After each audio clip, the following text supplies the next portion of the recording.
my never-ending TBR.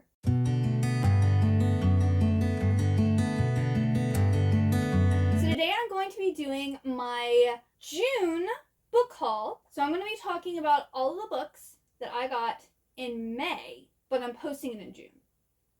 So if you ever wondered why I have my May haul and then I say it's all the books I got in April, it's because I put it that it's my haul for the month that I'm posting it in, not actually for the month that I bought the books in. I've got quite a few bit here. I think this is about the normal amount, but I actually got a lot of special editions this time, so we have a special edition section this time. I've got one nonfiction, one horror. I got quite a few books from Waterstones and Blackwell's, so I put those in a separate little section. Then I have young adult, romance, romantasy, historical fiction. So yeah, let's just get into all of the books that I've bought. We'll start off with the one nonfiction, which is The Real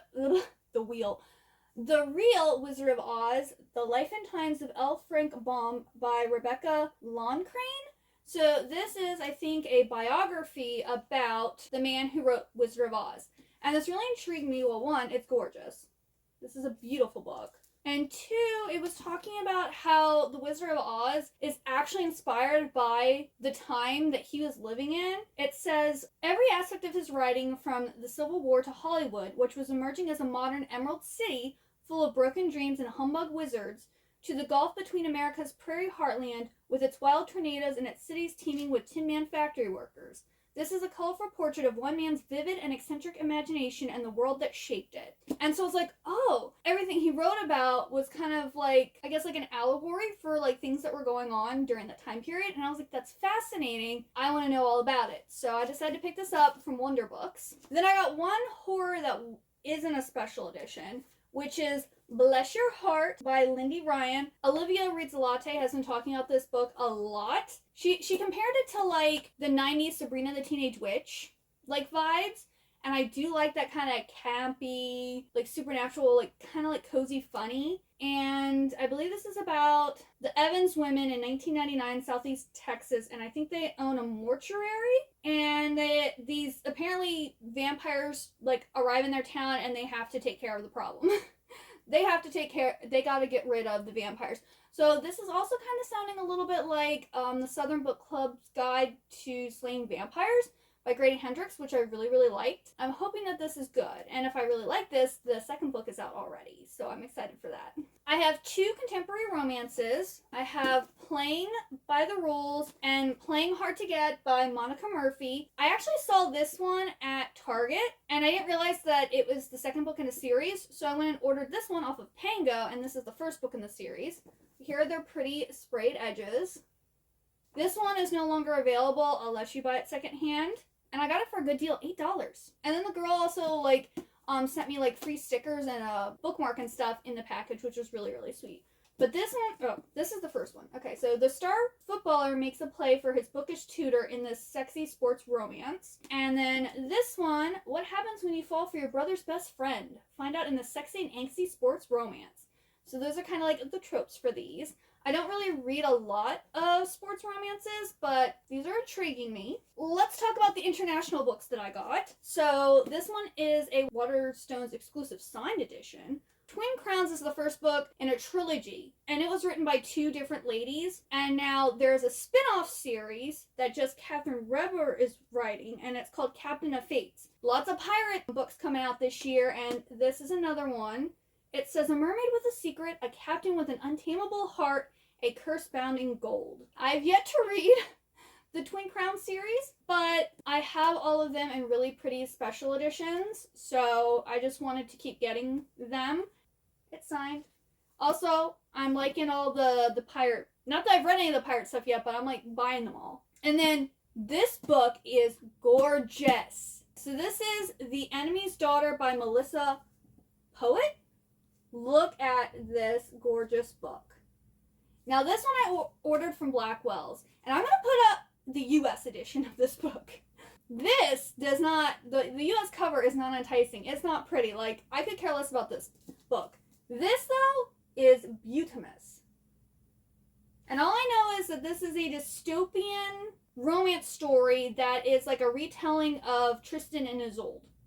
Sold. But yeah, I'm super excited to read this book, and I'm so happy I have this edition because it is gorgeous. Then, if y'all remember when Lonely Castle in the Mirror was like super hyped up, super popular, that same author came out with a new book. Now, it's not available in the US yet. I believe it comes out in September in the US, but if you want it now, you can get it from Blackwell's. Or probably Waterstones too. But that's Lost Souls Meet Under a Full Moon by Mizuki Sugimura. I am so excited for this. I'm probably going to be reading this in June. I wanted to read it in May, but I'm still catching up on my TBR. Is there anyone from the afterlife you wish to see? So asks a smart young man, Ayumi, to his clients who have come to him for a reunion with the person who once changed their life. Ayumi's clients must follow strict rules. The deceased cannot have been summoned by anyone else. They may refuse, and they must meet under a full moon. Anxious Hirase asks to see the celebrity who showed her kindness at a critical moment. An arrogant man wants clarity about the family home from his beloved mother. After a fatal accident, a schoolgirl has a question for her former best friend. A salaryman wants to ask the only woman he ever loved what caused her to run away. With each reunion, tantalizing clues are scattered for readers to piece together the emotional truth in this mesmeric and unputdownable tale of kindness, compassion, and connection. Who would you like to see? So I believe this is kind of going to be like a cozy translated fiction that might, pull at your heartstrings. And yeah, and then there's also a sequel coming out too. I believe this sequel's coming out later this year in the UK, but I don't think there's a US release date for it yet. But if you want more from this author, it's either coming out or you can get it now from the UK. And then the last one I got from Waterstones. I actually am signed up with the Waterstones newsletter. And they sent me an email about a Waterstones exclusive edition of The Witcherlies by Annalise Avery. Annalise is my favorite name. I love that name. I actually named one of my American Girl dolls that. It says, the most dangerous magic is love. And this has beautiful sprayed edges. It says, for the kingdom, for the magic, and for love. Upon reading the back, it sounds like this is set in the Regency era. And we have witches who are coming out into society. And the girls have to pair up with a male witch to tether their magic. And they have to, participate in Paris trials. So, if you want witches, trials, Regency era, romance, I haven't read it yet, but this is another one I kind of want to read really, really soon because it sounds really, really good. I haven't heard anyone talk about this one yet. I mean, if it gets discovered, this might be the next big thing. Just saying. Alright, we'll go over my Book of the Month pick and my aardvark pick for April. This first book is kind of blowing up the internet, and it's either people are loving it or they're hating it. And then there's also a mystery about who actually wrote it. And that is Silver Elite by Danny Francis. And I got the Book of the Month, special edition. Came with these pretty edges. I was surprised because I added it to my basket. It's for this edition you have to pay additional $2.99. Cool. I think it was still cheaper than buying it in the store though, so there's that. But this is a sizzling dystopian romance series. Psychic gifts are a death sentence and there are rules to survival. Trust no one, lie to everyone, and whatever you do, don't fall for your greatest enemy. I haven't really looked that much into it. Everyone was just talking about it, giving it, initially it was giving it 5 stars, talking about this is the next Fourth Ring or whatever. And I was I wasn't interested in any of the other Book of the Month books, so I'll just go ahead and get this one. I'm hoping it's good. And then my aardvark pick was Julie Chan is Dead by Lian Shang. So this, I believe, is a thriller. We have, twin sisters, and one of them is, a popular influencer, and she ends up dying, and only her twin sister knows. So her twin sister ends up then kind of, becoming her and taking over her fame. I think there's, someone else who knows that she's done this. It kind of sounds a little bit like Yellowface. But, they're actually twins and related and whatnot. I'm interested. But, again, this is, the only pick that even sounded remotely interesting to me. Because I think the other one I was interested in, I'd already bought, or it was a special edition, so I wanted the special edition. I don't remember. This next one is my Romantasy section. But these first two, I don't know if they're YA or if they're adult. I think they're YA, but they were in the adult section. Was it January? It was either late last year or early this year. One of the Romantasy Fairy Loot picks was Fire in the Sky by Sophie Jordan. Well, I ended up listening to that earlier this month, and I really, really liked it. Well, come to find out, that's a prequel to this trilogy.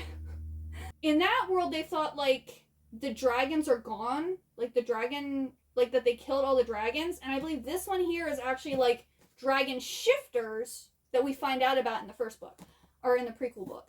So I got Firelight, Hidden, and Vanish.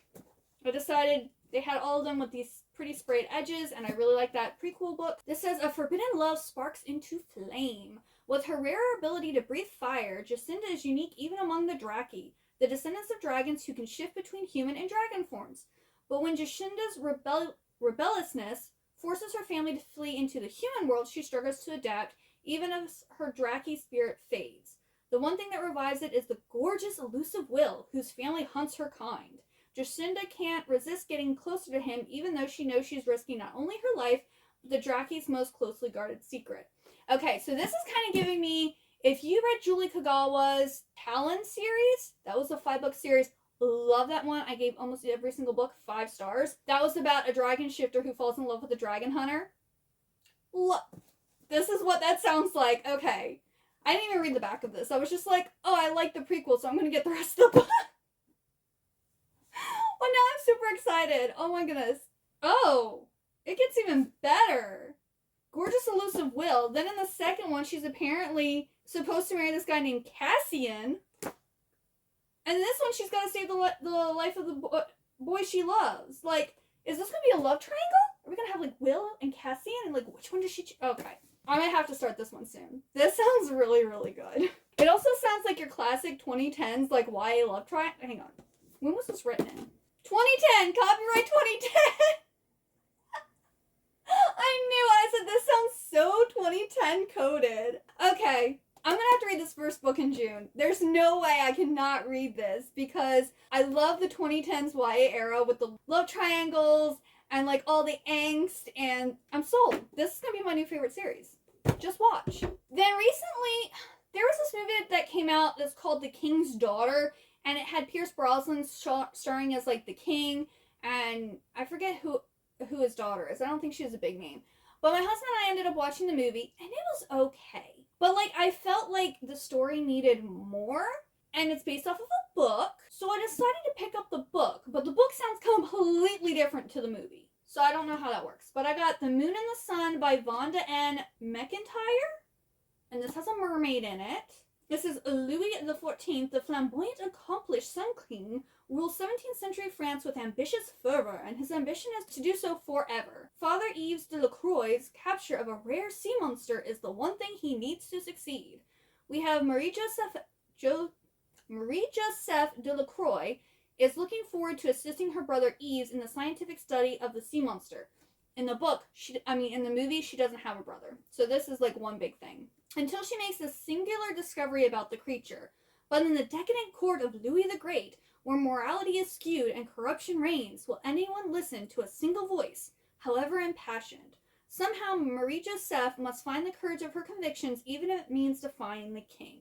I'm wondering if what she discovers is what actually happens in the movie, but, like, she didn't have a brother in the movie. There was no brother. There was also a romance. I don't know if there's a romance in this one. And then I'm continuing getting these, like, new traditional published editions of the I was going to say Vampire Academy. No, this is the Zodiac Academy. So this is Zodiac Academy number 5, Cursed Fates by Caroline Peckham and Suzanne Valenti. And they just keep getting bigger and bigger and bigger. And no, I've only read the first 2 books. This book is 929 pages. And there's like a bonus chapter too, which makes it 941. This is like really cheesy reality TV like romantasy. Like, I don't know why it needs to be 1,000 pages almost. That is like insane. At least it's got good flop.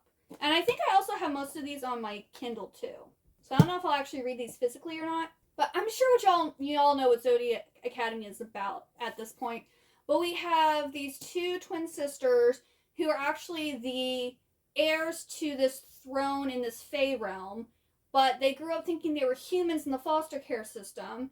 And one day, a professor from the school comes and says, hey, you guys actually are heir to this throne. You need to come and join Zodiac Academy and graduate to be able to get your inheritance. Well, when they get to the school, they find out there's these 4 guys who have now, like, become the heirs because they thought the girls were dead. And so those guys are kind of, like, bullying them. And then the professors also having a relationship with one of the girls, which is my personal fave.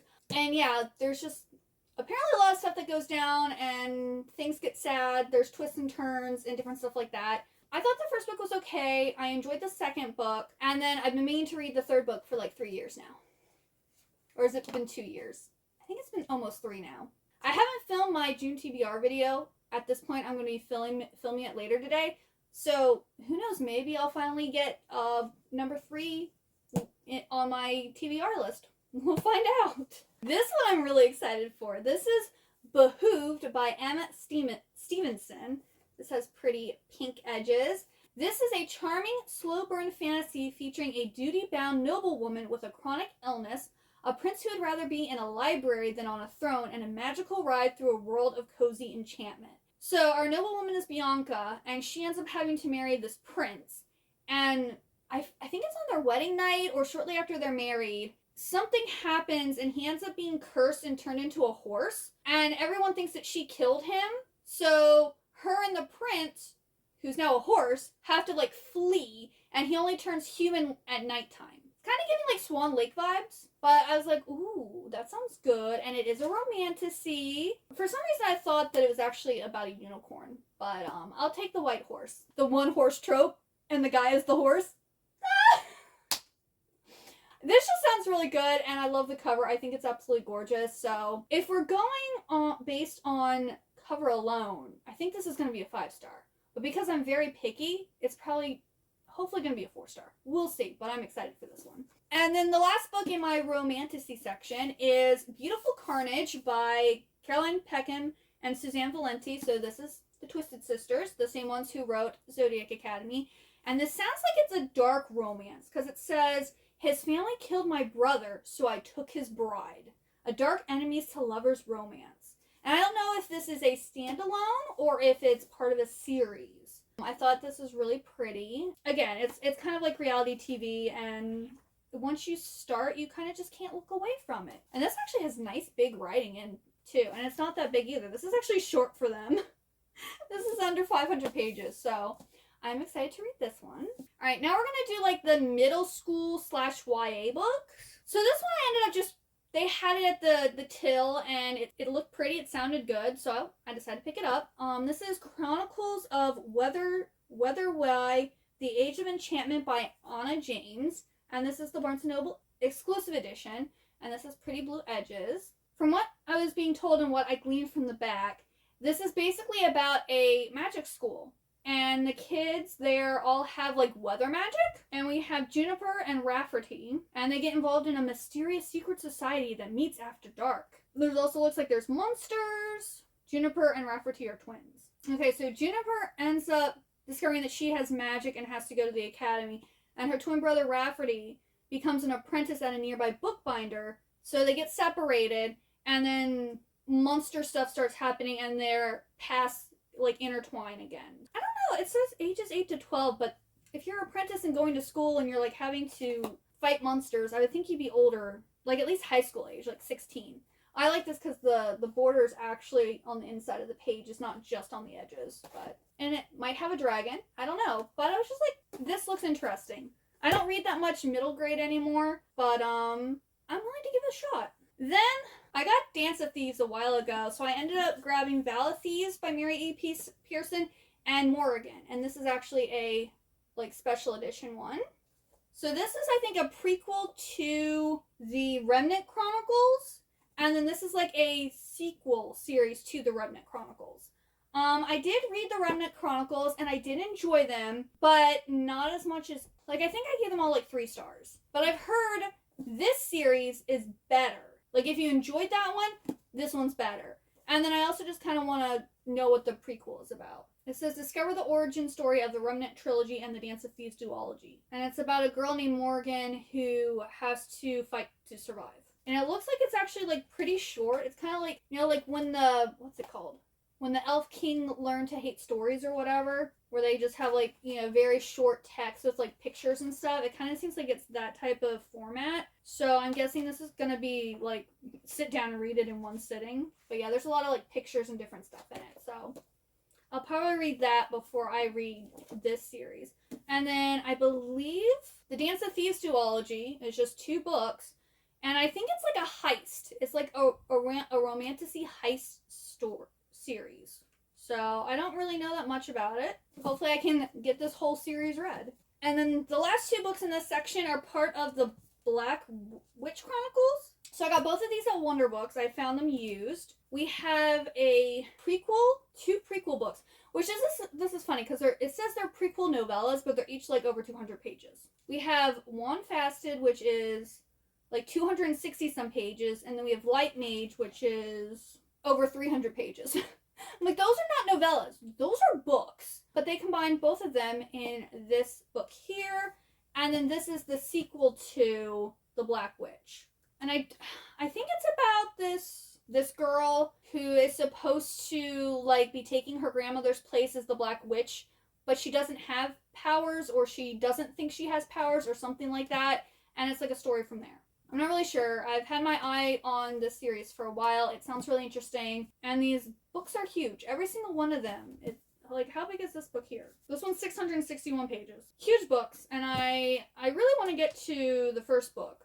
But I also have tons of series I need to finish. So I don't know if that's going to happen anytime soon. Alright, then we have our historical fiction fantasy books. First one is The Tropic of Serpents, a memoir by Lady Trent, by Marie Brennan. This is book 2 in the Lady Trent series. And this is basically about this lady in, I think it's either the Victorian or the Edwardian period, who studies dragons. And in the first book, she's supposed to get married. And so she marries this guy who actually kind of lets her go on this expedition to study dragons. And she like draws them because she's good at drawing. And stuff happens from there.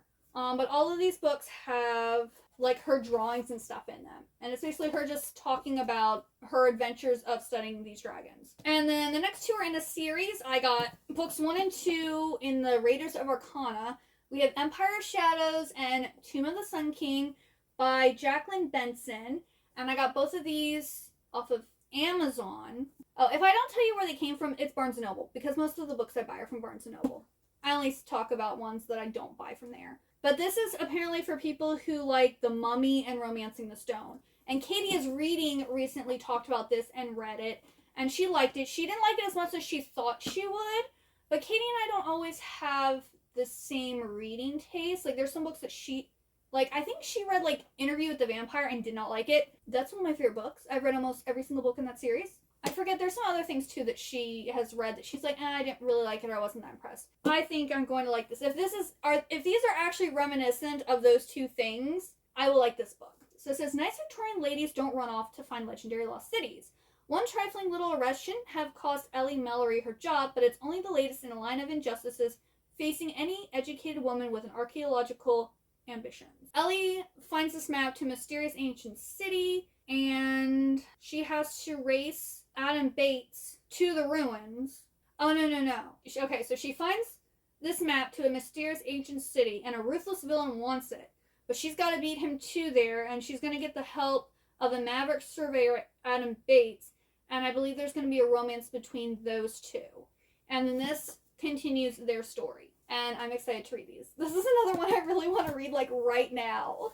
Alrighty, on to the last section, which are all of the special hardcover editions. So first off, we have this is the April Illumicrate White, well, I guess it's Illumicrate, it's either, I think this is adult. Yeah, this is the Illumicrate box, which is The Raven Scholar by Antonia Hodgen.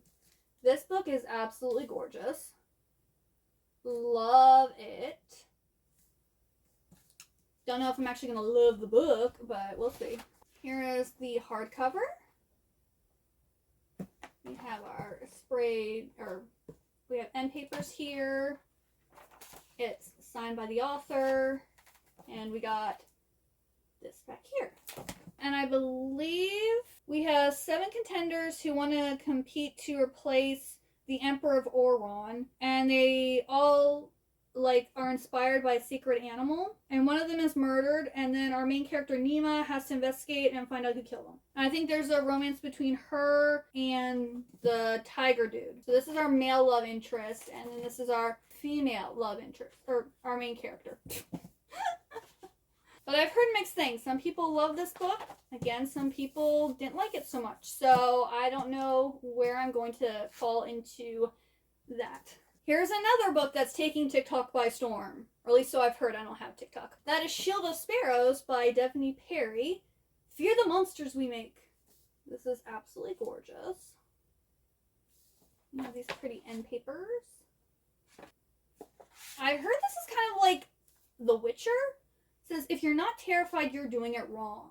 Long ago, the gods unleashed monsters upon the 5 kingdoms of Kalandra to remind us that humans are insignificant, that we must pray to the gods for mercy throughout our fragile, fleeting lives. I didn't need a deity to remind me I was powerless. Being a princess had never been more than a performance. 23 years of empty titles and hollow traditions. My sister revels in the spectacle, basking in her attention and flawlessly playing her part. I was never asked to be part of the charade. Until the day an infamous monster hunter sailed to our shores. The day a prince walked into my father's throne room and ruined my life. The day I married a stranger, signed a magical treaty in blood, and set off across the continent to the most treacherous kingdom in all the realm. That was the day I learned that not all myths are make-believe, that lies and legends are often the same, and that the only way to kill the monsters we fear was to become one. So I've been hearing great things about this one here. Pretty sure this is the April Romantasy book, because I think I got this late. I'm pretty sure, yeah, this is the April Romantasy book, which is The Wind Reaver by Julie Johnson. I don't think I like this better than the original. I'm not liking how a lot of Fairyloot books are doing, like, buildings or, like, objects. Honestly, I like the original artwork, like, of characters. So I really like, was it Nectar of the Wicked, Lure of the Wilds? Like, I like having the, like, animated character artwork on the cover instead of this. But they do a survey every year, so I guess most people want that. I don't know. But here's the original cover. I think this is so much prettier. Just my humble opinion. And then here is our hardcover. We have these pretty end papers. It is signed. I'm guessing love triangle. We've got 2 men here on the back. I'm always here for a good love triangle. A prophecy reignited. A storm unleashed, a love that could shatter everything. In war-torn Onwin, fear of magic plagues every corner of the kingdom, and halflings like Raya, Fleetwood, are hunted and killed. When Raya is sentenced to death, her execution is interrupted by an unexpected savior, the formidable Commander Scythe. Feared by both his men and his enemies as a merciless fighter on the battlefield, Scythe is far more terrifying than the hangman's noose. In the clutches of this new enemy, Raya finds herself fighting for her life, forced to travel to the Northlands with her fearsome captor. But she is no ordinary halfling. The strange birthmark on her chest and the wind she instinctively calls forth means she is a remnant. One of the 4 souls fated to restore the balance of magic, or die trying. But mastering the power she holds is only the beginning. A forbidden desire for the commander starts to burn fiercely while this tempest within her is waiting to be released, and Raya must choose her heart or the kingdom. Okay, that doesn't sound like a love triangle, but we have 2 men on the back, so I don't know. Then I got the sequel to A Fate Inked in Blood, which is A Curse Carved in Blood by Danielle L. Jensen. And this has beautiful red sprayed edges, and they actually sparkle a little bit. I don't know if you can see that, but it sparkles. I'm not going to tell you what this one's about, but the first book is about Freya, who is married to this awful, terrible guy, and he ends up selling her to this other guy to be his shield maiden because she actually has, like, magical abilities, and she's, like, part of this prophecy. Whoever controls her will unite the kingdom or something like that. So it's a Viking romantasy, and she actually ends up in, like, a romantic relationship with her second husband's son, which generally, I'm against adultery, but she is basically sold and has, I mean, she had a choice, but not really, because they basically said, you're gonna go along with this or we're gonna kill your brother and mom. I mean, what do you do, you know? Just beware of that, if that is a triggering thing for you. But I really liked the first book. I think I ended up giving it 4 stars, so I decided I would pick up the second book. I know the first book for sure. Some people are like, either like, oh, I really like this, or people are like, I like her other stuff, but not this one. I actually really liked it. I thought it was really good. Of course, I'm liking the Viking romances for some reason. I never thought that was going to be a thing. I mean, I always liked Thor from Marvel. Maybe I secretly liked Norse mythology and Vikings all this time and just didn't realize it. Because I think I read The Road of Bones. Did I read that in April or May? I read that recently. I gave that one 4 stars. And then I read the first book in this one. I gave it 4 stars. So, Viking romances are working for me. Then this one I ended up just seeing on the shelf at Barnes & Noble. Hadn't heard of it before, but It's called When Devils Sing by Zan Carr. I don't know how you say that. But this one has pretty sprayed edges. And I think this is like a horror. Every 13 summers, people disappear in Carrion, Georgia. And it just has a little, is that a moth? Cicada? I'm not really sure what that is. But someone goes missing, and then I believe this group of teens go to investigate what happened to him. And they find themselves entangled in a messy web of secrets and lies. They discover the riches of the adjacent Lake Clearwater community may have a terrifying source of power dating back to the town's founding and an ancient urban legend about 3 devils, each more sinister than the last. How deep does the rot go, and can they find a way to escape its reach? It's kind of giving me Clown in the Cornfield vibes. I feel like this book is going to be talking about something that's relevant and important, but putting it in a horror setting. Then the April? Yes, I believe this is the April YA Fair Loot book. Is The Glittering Edge by Alyssa Valaire. This book is gorgeous. Oh, it's so pretty. And it came with overlays. But I'm not going to show them because I don't know if it's spoilers or not. I have no idea. I'm going to keep it and give it a try, but I generally don't like reading contemporary witch stories. But since I have it, I'll try it. But this is the hardcover. And then we have this here. This man right here is fine. Now, granted, these are teenagers. I probably shouldn't think a teenager's fine, but he'll probably make a fine man one day. And then here is this. This, has gorgeous artwork. Absolutely gorgeous. And then it's cute because this is actually, a profile of each one. So Alonzo, who I said was hot, he's got a kitty cat. And his favorite movie is Spirited Away. Our main girl is Penny, and she loves reading romance novels. And then we have Corey. He's into football and likes Amityville High. So I don't know what Amityville High is. I don't know if it's something from this book or if that's an actual, show. But yeah, I thought that was really cute. I like the back. The locals of Idlewood whisper of a tragic love story that began a decades-long blood feud. For as long as anyone can remember, the DeLuca witches and the wealthy Berrien family have been sworn enemies, ever since the curse that changed their fates forever. Now if a Berrien falls in love with you, you'll die. But when Penny Amberley's mother becomes the curse's latest victim, Penny must bring together 2 bitter rivals, Alonzo and Corey, in order to save her mom's life and stop the feud for good. But as the trio navigates unpredictable magic, the tangled web of their family histories, and complicated attractions, it becomes clear that there are more than dark secrets at play. Can Penny find a way to break the curse without losing her heart in the process? So as long as there's not a lot of magic performing in this, it should be fine. Because if it's the 90s Sabrina, where it's very minimal magic, I won't mind. But if they're actually doing the House of Night, where they're doing summoning circles and stuff like that, I will have to put this to the side, so we'll see. Then I got the Owl Crate special editions or exclusive editions of Emily Wilde. So here is Emily Wilde's Encyclopedia of Fairies by Heather Fawcett. So this is a really pretty book. Each book they kind of made look like a different season. So this one is made to look like winter. We have the hardcover. We have our opening end papers and our ending end papers. And then we also have a reverse jacket. And Emily Wilde's Encyclopedia of Fairies is basically a cozy fantasy about fairies. We have Emily Wilde, who is, in the first book, writing an encyclopedia of fairies, and she goes to this one small, cold northern town, and is not doing well, connecting with the townsfolk. Her academic rival, Wendell Bamblebee, ends up showing up. Sorry, my camera was doing something really weird, so I had to, adjust it. Right. He comes to, kind of, help her write her book, and he's, really personable and outgoing and friendly. They run into Faye, and there's a romance between them, and it's really fun. And, the rest of the books kind of, continue their story. Then the second book is Emily Wilde's Map of the Otherlands. So this is a fall theme book.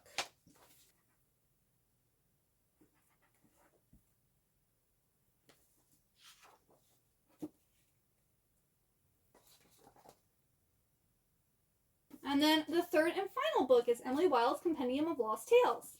And this one I think is kind of a spring-inspired book.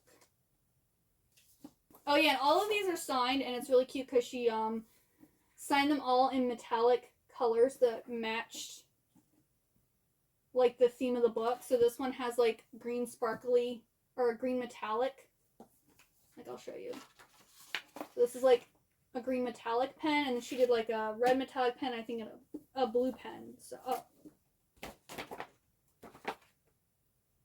yeah. So this series is really, really nice. Alright, 2 books left. Alright, this book just came out May 20th, and I've already read it, and that is The Night and the Moth by Rachel Gillig. This was a fun book. You know, I did only give it 4 stars. Wasn't as good as I was hoping it would be, but it was still really enjoyable. And the twist was very interesting. But this is basically about our main girl character. They give her her actual name, but she's called Six in the book. We have Six, and she is one of 6 diviners. And people come and pay the abbess to have her drown the girls and divine them. So really weird. They have like this magical spring, and she literally like pushes them under until they drown, and then they have like a vision, and then once they have their vision, they like come back to life, or I don't know if they actually really die, but they get drowned.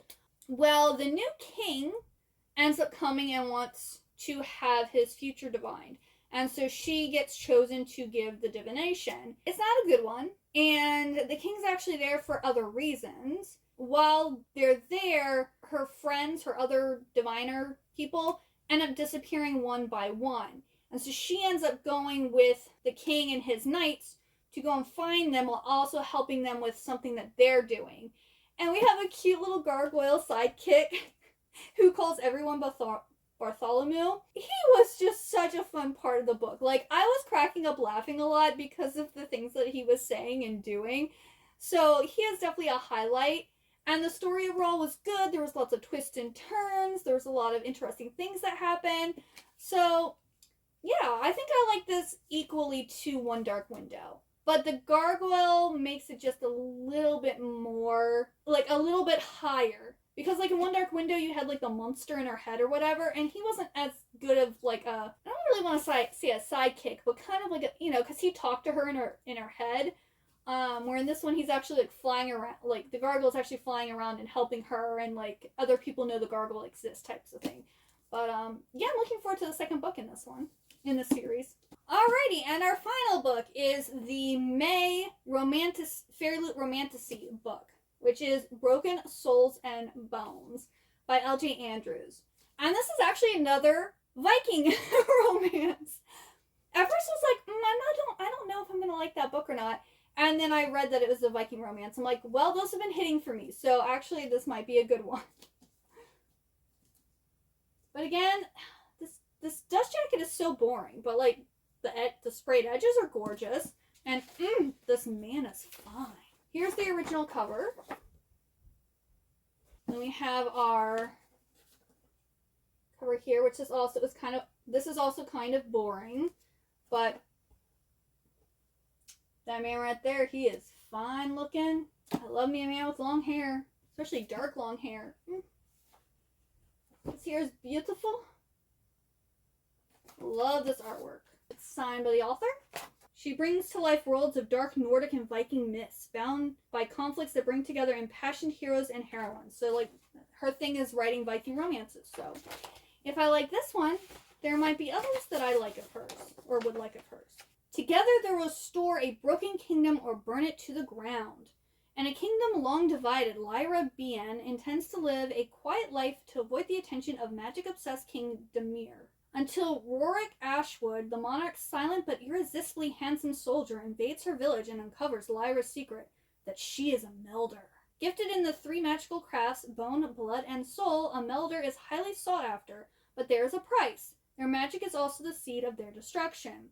Forced to reveal her ability, Lyra is immediately claimed by Rorik for the king to be his next melder. Now the captive of this brooding soldier, she must find a way to escape. But could Rorik himself be the key to her freedom? What neither of them realizes is that a dangerous truth lies beneath everything. Together they will have to choose to stand against all they know or face a darker destiny. Sounds good! I'm excited! I think this is one of my better hauls because, like, I'm so excited for all of these books. And also, like, reading them, like reading the synopsis as I was going over them made me even more excited for some of these books. What books did you end up getting in May? Did you get any of the same books as me? Have you read any of these? Let me know down in the comments below. Thank you so much for watching. If you ended up getting to the end, please leave me the book stack emoji. Please also like, comment, and subscribe. I hope you have a wonderful good day or night, and I hope to see you next time. Goodbye!